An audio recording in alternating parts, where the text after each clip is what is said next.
राबड़ी के जमील शेख हत्याकांड को लेकर परिवार ने की विधान परिषद के विपक्ष नेता अंबादास दानवे से मुलाकात। दानवे ने कहा सदन में उठाएंगे मुद्दा।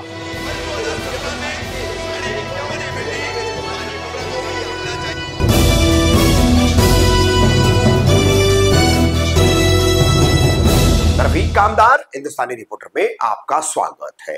महाराष्ट्र के विधानसभा का मानसून सत्र शुरू हो चुका है और मानसून सत्र के पहले ही दिन प्रेस से वार्ता करने से पहले विपक्षी दलों की तरफ से विधान परिषद के शिवसेना उद्धव ठाकरे गुट के नेता विपक्ष नेता अंबादास दानवे इनसे मुलाकात की है राबड़ी के मृतक जमील शेख के परिवार ने। इस हत्याकांड का मुद्दा लेकर अब ये मानसून सत्र के दौरान परिवार वहां पहुंचा है। पिछले कुछ दिनों से वीडियोस के जरिए जो चार्जशीट में पुलिस ने कोर्ट में भी पेश किए है, 2 वीडियोस है, 2 वीडियो को दोनों तरफ से पेश किया गया है। अब यही मुद्दा लेकर के यहाँ पहुंचे हैं मृतक जमील शेख की पत्नी, उनके परिवार के अन्य सदस्य अंबादास दानवे से उन्होंने मुलाकात की है। जिस मुलाकात के दौरान यहाँ पर शिवसेना यूबीटी के युवा नेता आदित्य ठाकरे भी मौजूद थे, मुमरा कलवा के विधायक जितेंद्र अवाड़ भी मौजूद थे। अब ये सभी को पता है कि विधायक जितेंद्र अवाड़ और नजीब मुल्ला दोनों एक ही पार्टी से के नेता, फिर अलग अलग हुए पार्टी के नेता, और इनके बीच में चल रही राजनीतिक और व्यक्तिगत स्तर तक पहुंची हुई जंग। अभी जंग में मतलब साफ तौर पर आरोप है कि जमील शेख के परिवारों को, जिसको नजीब मुल्ला ने भी कहा है कि विधायक जितेंद्र अवाड़ मदद करते हैं, तो ये आरोप भी अपनी जगह है। अब ऐसे में विधान परिषद विपक्ष नेता अंबादास दानवे से कैसे इनकी मुलाकात हुई और फिर मीडिया वार्ता में क्या कहा इस मुद्दे पर अंबादास दानवे ने, सुनिए।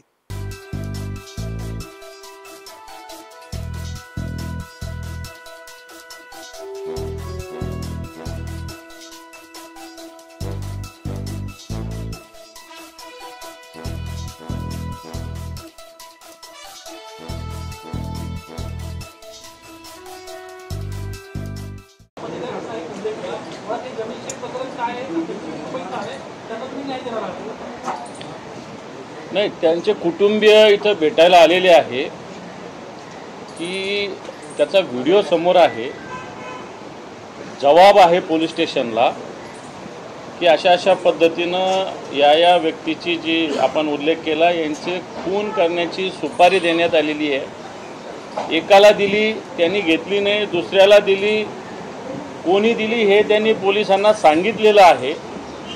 असं असताना जो राष्ट्रवादी काँग्रेसचा नेता आहे ठाण्याचा, एक जो उमेदवार होता, मला वाटतं आव्हाड साहेबांच्या विरोधातच इलेक्शन लढलेला आहे, याला साधं पोलीस स्टेशनमध्ये सुद्धा बोलवलं नाही।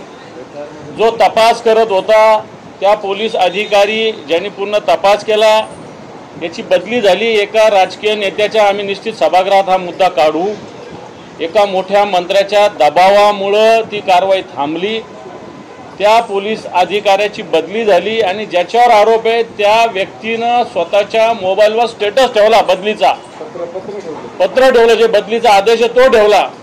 मला सांगा, बदली जी सकाळी होते, सगळ्या गोष्टी बाहेर यायला 2-2, 4-4 दिवस लागत असतात। या व्यक्तीच्या त्याच दिवशीच्या मोबाईलच्या स्टेटसवर आहे। ते कुटुंबीय 5 वर्षापासून झगडतंय की या खुन्याला माफी देता कामा नये, याच्यावर कारवाई करावी। आणि मला असं वाटतं हे प्रकरण आता डिटेल बोलण्यापेक्षा सभागृहात निश्चित मुख्यमंत्री गृहमंत्र्याकडे याच्याविषयी दाद मागू। आणि आमचा जो आरोप आहे, आम्ही सुरुवातीलाच बोललो की सत्ताधारी पक्षाचेच लोक गुन्हे करतात, गुन्हेगारी वाढवतात, त्याचं एक ज्वलंत उदाहरण अजित पवार पाठीशी घालतात का या सगळ्यांना? मी म्हणेल पूर्ण सरकार, मुख्यमंत्री अजित पवार, दुसरे दोन्ही उपमुख्यमंत्री आणि मुख्यमंत्री हे तिघे पण या गुन्हेगारांना पाठीशी घालतात, असं माझं स्पष्ट मत।